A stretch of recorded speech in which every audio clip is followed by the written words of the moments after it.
చూస్తున్నారు. పార్లమెంట్ లో ఎప్పుడు మాట్లాడినా మన జిల్లా మన రాష్ట్రంకు ఉన్నటువంటి సమస్యల మీద ప్రత్యేక దృష్టి పెట్టాం. ఆ అనుభవం ఉంది, సమస్యల మీద స్పష్టమైనటువంటి అవగాహన ఉంది. అందుకని ఈ 5 సంవత్సరాలు కూడా కేంద్రంతో ఈ రోజు మీరందరూ కూడా చూస్తున్నారు. చంద్రబాబు నాయుడు గారు అంటే ఆయన విలువ ఏ రకంగా ఉందో మీ అందరూ కూడా ఈ రోజు చూస్తున్నారు. దేవుడు ఆశీర్వదించాడు, ప్రజలు ఆశీర్వదించారు. అందుకనే ఆయనకి ఎక్కడైతే అవమానం జరిగిందో, ఎక్కడైతే ఆయనకి నష్టం జరిగిందో మళ్ళీ దేవుడు వడ్డీతో సహా తిరిగి ఇచ్చే విధంగా దేశం మొత్తం ఈ రోజు చంద్రన్న చంద్రన్న చంద్రన్న అని చెప్పుకునే స్థాయిలో ఈ రోజు ఆయన కూర్చొని పెట్టాడు.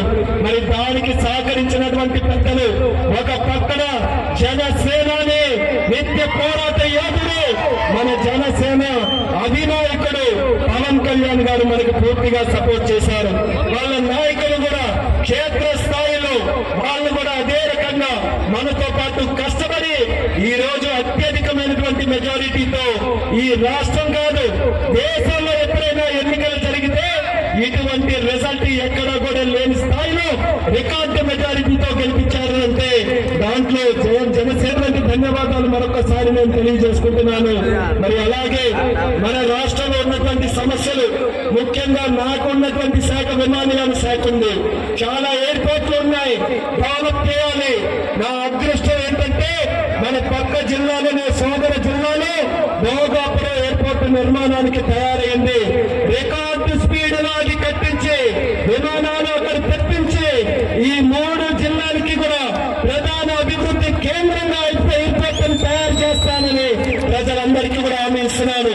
ఎయిర్పోర్ట్ డెవలప్ అయితే కేవలం ఫ్లైట్లు ఎక్కి దిగడమే కాదు, దానికి తోడుగా వేల మంది యువతి యువకులకి ఉద్యోగాలు వస్తాయన్నది కూడా ప్రతి ఒక్కరు కూడా దృష్టిలో పెట్టుకోవాలి.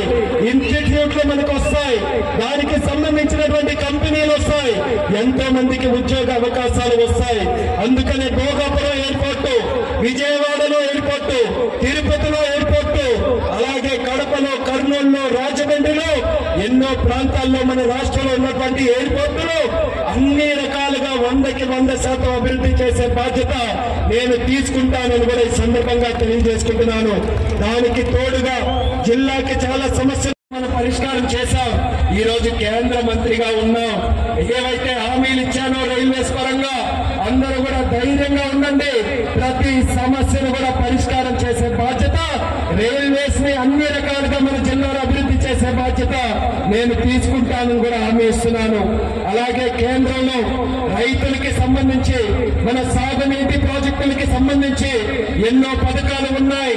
ఆ గతంలో ఉన్నటువంటి ప్రభుత్వం సరైన నిర్ణయాలు తీసుకోలేక, సరైన అవగాహన లేక ₹1 కూడా కేంద్ర నిధులు వినియోగించుకోలేకపోయారు.